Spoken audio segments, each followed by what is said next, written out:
Assalamualaikum warahmatullahi taala wabarakatuh dan salam sejahtera kepada rakan-rakan semua. Video saya kali ini saya nak membincangkan dengan rakan-rakan, apakah akibat buruk yang timbul dari salah kefahaman, salah faham di dalam pengurusan keuangan. Kita dalam kajian mengenai masalah tak cukup duit, dan kalau siapa tengok video saya sebelum ni, saya ada cerita sikit punca masalah tak cukup duit ni. Jadi kalau rakan-rakan nak tahu punca dia, bolehlah tengok video saya sebelum ini. Pada video kali ini saya tak nak bincangkan perkara tersebut. Saya nak bincangkan apakah kefahaman yang dimiliki oleh ramai orang. Kenapa mereka fikir mereka tak cukup duit. Saya rasa rakan-rakan setuju, kebanyakan orang fikir masalah tak cukup duit ni pasal duit yang mereka dapat sikit. Jadi kalau duit yang diterima tu sedikit, cara nak menyelesaikan dia adalah dengan cari duit banyak-banyak. Setuju tak? Nak selesaikan masalah tak cukup duit, cara dia cari duit banyak-banyak. Tapi dalam kajian saya sebelum ni, kalau rakan-rakan tengok, itu bukan punca dia. Pemikiran yang mengatakan masalah tak cukup duit disebabkan dapat duit sikit, tidak tepat ataupun tidak benar. Jadi kalau kita ada pemahaman sedemikian, tentulah kita punya fokus adalah nak selesaikan masalah tak cukup duit, cari duit banyak-banyak. Cari duit sebanyak yang mungkin. Tetapi apakah akibat kalau kita mempunyai kefahaman yang salah? Saya bagi satu contoh lah. Kalau ada seorang tu dia sakit kepala, dia sering sakit kepala. Dia cuba teka sakit kepala mungkin disebabkan panas, mungkin disebabkan kurang tidur. Katakanlah, punca sebenar dia sakit kepala adalah disebabkan dalam kepala dia ada ketumbuhan. Dalam kepala dia ada satu ketumbuhan, itulah punca kenapa dia sering sakit kepala. Tapi dia tak tahu. Katakan dia tak tahu. Jadi dia hanya meneka-neka, mengagak-agak, cuba guess, cuba fikirkan apa yang dia boleh fikirkan. Tapi dia check, dia tak nak pergi hospital buat proper scan, tak mau. Jadi mereka cuba mengagak-agak. Mereka rasa, oh disebabkan panas, oh disebabkan aku kurang tidur, oh disebabkan aku salah makan dan sebagainya. Jadi dia ada kefahaman yang apa akibat dia. Jadi kalau dia rasa dia sebab sakit kepala ni sebab panas kot. Biasanya kalau orang sakit kepala ni pergi kedai beli Panadol je lah. Saya pun biasa. Sakit kepala tak ada tempat lain, pergi beli Panadol. Tapi penyakit tu datang balik. Kadang-kadang dia hilang kejap, dia datang balik. Hilang kejap, datang balik. Hilang kejap, datang balik. Beli lagi Panadol. Kadang-kadang berbiji-biji makan sehari. Okey, nak hilangkan sakit kepala. Orang tu dia tak tahu. Punca sebenarnya adalah disebabkan ketumbuhan. Jadi dia fikir, oh sakit kepala masih ada. Dia pun pergi jumpa doktor lah contohnya. Doktor kata, doktor pun tak nak buat scan. Dia tanya nak buat scan, tak mau. Doktor pun kata, doktor pun guess jugalah. Teka jugalah. Saya rasa disebabkan mata awak ni kena check mata. Takut awak dah ada rabun. Ataupun kalau awak pakai cermin mata sekarang, mungkin dia punya power tak match. Kita pun pergi kedai mata, check mata. Orang kedai kata, ini memang betul, power awak kurang. Kena naikkan power. Jadi awak kena tingkatkan power dan kena keluarkan duit lah, beli cermin mata baru. Kita pun keluar duit, beli cermin mata baru. Balik pakai, mungkin hilang sekejap. Satu hari dia datang balik. Jadi cermin mata tadi tu yang kita gunakan masih tak menyelesaikan masalah. Sebab dia tak tahu ada ketumbuhan. Lepas itu mungkin dia kata panas. Jadi dekat rumah dia pasang aircon. Dia keluarkan duit, modalkan lagi, pasang aircon. Dia duduk dalam sejuk. Rumah dia ada aircon 24 hours. Tapi bila dia tengok, kadang-kadang datang balik penyakit datang kepala.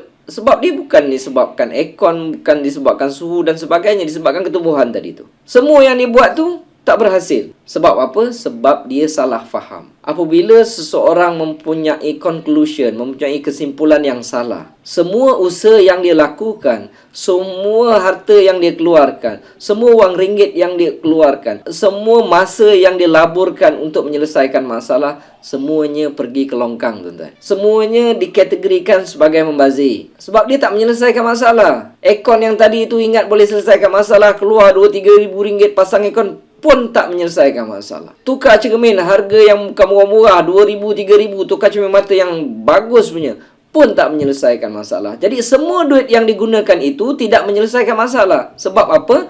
Sebab punca yang sebenar adalah salah. Punca yang sebenar adalah ketumbuhan yang dia ada. Ini contoh dia. Kalau kita salah meneka ataupun tanpa buat kajian terus jump to the conclusion, mengatakan, oh aku sakit disebabkan ini, sebabkan ini, sebabkan ini. Sekiranya salah, ia disebabkan oleh perkara lain. Semua usaha, semua duit yang kita keluarkan untuk menyelesaikan masalah akan pergi ke longkang. Iaitu pembaziran.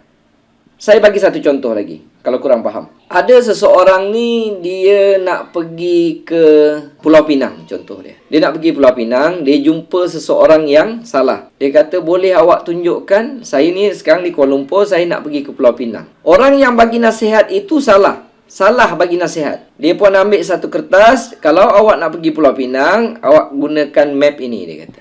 Awak sekarang ni bergerak, awak ikut jalan ini, awak ikut jalan ni, nanti awak akan jumpa Seremban. Lepas awak jumpa Seremban, awak jumpa Melaka, awak jumpa Yomping. Awak jumpa Yomping, awak jumpa nanti Aitam. Lepas tu awak akan nampak signboard Kulai. Awak nampak signboard Senai. Awak akan nampak signboard JB. Dan nanti awak sampai ke hujung. Ujung sekali tu nanti awak akan nampak jambatan. Itu adalah jambatan Pulau Pinang. Dan di seberang jambatan Pulau Pinang adalah Pulau Pinang. Kita ni tak tahu. Kita pun ambil map tersebut. Terima kasih banyak-banyak lah. Orang tu pun setengah ada yang minta bayar. Benda ni bukan benda luar biasa. Banyak sangat orang beri nasihat keuangan tetapi minta bayar. Macam kita jumpa Tok Bomo lah.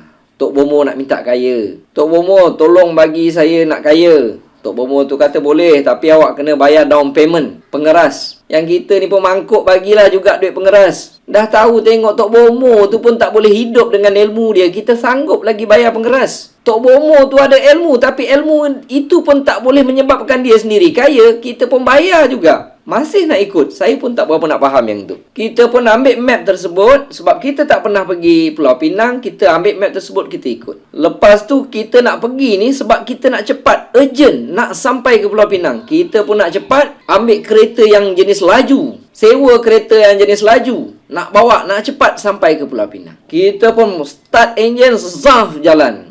Wow, aku dah jumpa Seremban. Seronok dah ni. Tekan minyak lagi laju. Pasal nak cepat sampai. Wow, aku dah jumpa Jasin. Nampak signboard? Betul, dah ada dekat kertas ni. Bawa lagi laju. Sap, laju-laju. Nampak? Oh, dah sampai Simpang 4 Melaka. Betul dah ni. Memang betul. Inilah map yang aku dapat. Ini betul dah ni. Dah nak sampai dah ni. Kena pula nasib malang orang yang bagi map tersebut kenakan bayaran. Ya, awak nak beli map ni bayarnya RM100. Tak apalah sebab urgent nak pergi ke Pulau Pinang, kita pun bayar juga 100. Jalan lagi dengan selaju-laju. Tidak. Nampak signboard apa lagi? Nampak signboard Tangkak. Oh, betul dah. Nampak signboard Muar. Dah betul dah. Hati berbunga-bunga. Penat dah tak terasa. Sebab rasa dah nak sampai dah ni. Okey? Seperti apa yang ada di dalam map. Kita pun tekan kereta laju-laju. Bawa laju-laju. Tak ingat-ingat dunia. Saman tak ada masalah lah. Aku bayar je. Sebab aku nak cepat sangat. Nampak apa signboard air hitam. Dah nak dekat. Cantiklah. Puas hati aku bayar RM100 dekat orang tu. Dah makin hampir. Kita pun tekan minyak laju-laju. Laju punya laju sampai. Oh, dah nampak mana? Yomping. Wah, hati berbunga-bunga, tuan-tuan. Penat yang ada langsung tidak dirasakan. Duit yang ada untuk makan minum langsung tidak dirasakan habisnya. Kita pun tekan semakin laju. Nampak Kulai. Lagi seronok. Dah nak dekat kepada matlamat. Sampai ke Senai. Lagi seronok. Hati berbunga-bunga. Tak dah terasa letih langsung pada tubuh ini. Dah tak terasa duit yang keluar. Bayar RM100 tak terasa dah. Minyak isi tak terasa dah. Duit habis tak terasa dah. Kerana dah hampir sampai ke matlamat. Akhirnya sampai ke JB. Hati makinlah terlalu-lalu gembira. Sampai dekat custom. Sampai dekat custom. Okey, Encik. Encik nak ni mana pasport, mana geran nak bawa kereta ni. Dia kata. Encik nak tanya yang depan tu saya nampak jambatan. Itu jambatan Pulau Pinang ke? Dia kata, bukan Encik. Itu Tambak Johor. Tambak Johor? Seberang tu Penang kan? Bukan Encik, yang seberang itu Singapura. Cuba bayangkan. Anda yang tidak tahu apa-apa, begitu semangat mengikutkan map yang salah, peta yang salah. Dan akhirnya Anda sampai ke satu tempat dan ketika itu Anda sedar bahawa Anda telah menggunakan map yang salah. Jadi saya nak beritahu, semua pengorbanan, duit yang kita bayar untuk beli map, duit yang kita keluarkan untuk bayar tok bohmu, duit yang kita keluarkan untuk isi minyak, tenaga yang kita habiskan untuk bergerak, umur yang kita habiskan untuk sampai ke tempat yang nak dituju. Semua itu satu penyesalan dan satu pembaziran. Apabila kita tersalah punca penyelesaian sesuatu masalah, semua tindakan kita, semua perbuatan kita, semua pelaburan kita akan mengakibatkan masalah yang ada akan menjadi lebih teruk lagi, tuan-tuan. Jadi nasihat saya, kajilah betul-betul. Siapa yang tak tengok video saya sebelum ni, tengok dulu. Fikir, logik ke tak logik apa yang saya cakap. Itulah punca kenapa kita menghadapi masalah tak cukup duit. Dan apabila kita menghadapi masalah tak cukup duit itu lebih teruk dan lebih teruk dan lebih teruk lagi, puncanya adalah disebabkan kita bertindak kepada perkara yang salah. Cuba fikir-fikirkan. Semoga video ini memberi manfaat kepada saya, anak beranak saya, ahli keluarga saya dan kepada rakan-rakan yang mendengar, insya-Allah. Assalamualaikum warahmatullahi taala wabarakatuh.